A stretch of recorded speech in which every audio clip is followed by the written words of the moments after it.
আসসালামু আলাইকুম। Hello guys, কি অবস্থা? আশা করছি সবাই ভালো আছেন। আমিও আলহামদুলিল্লাহ অনেক ভালো আছি। বরাবরের মতো আবার নিয়ে আসলাম আপনাদের মাঝে নতুন একটি ভিডিও।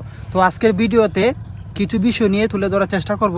সেটা হলো গ্রাম অঞ্চলে এমন অদ্ভুত ফলগুলা থাকে, ছোট ছোট ফলগুলা, ওইগুলো হয়তো আমরা চিনি না, যেটা আমাদের অনেক উপকারিতা, আর এটা খাওয়া যায়, এটা বরং কোনো ক্ষতি হয় না।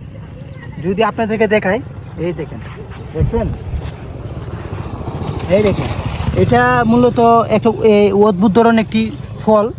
দেখেন, আপনাদেরকে আমি পরিবহনে দেখা একটা পাকনা, এই দেখেন, এই দেখেন, মাশাল্লাহ, এটা বড়ের মতোই লাগে, ঠিক আছে? এই যে দেখছেন, ওইটা খাসা হবাই শুরু, মানে এখনো পরিপূর্ণভাবে পাকে নাই, আর ওইটা হচ্ছে পাকনা, দেখছেন?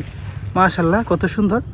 আর এটা মূলত এদিকে অ্যাভেলেবেল পাওয়া যায়, মানে মানুষে মনে করে এটা অকান্য যোগ এদিকে, ঠিক আছে? এই দেখেন, দেখছেন, এটা মানুষে মনে করে এটা অকান্য যোগ, আসলে এটা অনেক কল্যাণ এবং অনেক উপকারিতা মানুষের জন্য। যদি আপনাদেরকে একটু ভালো করে দেখায় এটা ভিতরে কি হতে পারে, এইদিকে কেমন তোর, এই দেখেন, এই দেখেন, মাশাআল্লাহ, এটা ফুললি ফুলভাবে তুকমার মতো, ঠিক আছে? এই দেখেন, তুকমার মতো ফুললি ফুলভাবে, এটা অনেক মূল্য হয়তো আমরা জানি না। দেখি কিরকম স্বাদ হতে পারে। বিসমিল্লাহির রহমানির রহিম।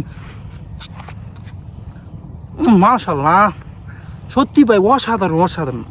ওই দেখেন, দেখছেন কীভাবে কত সুন্দর। আসলে এটা গ্রাম অঞ্চলে, বিশেষ করে সিলেটে আসার পরে পাইছি, আমাদের কিশোরগঞ্জে নাই।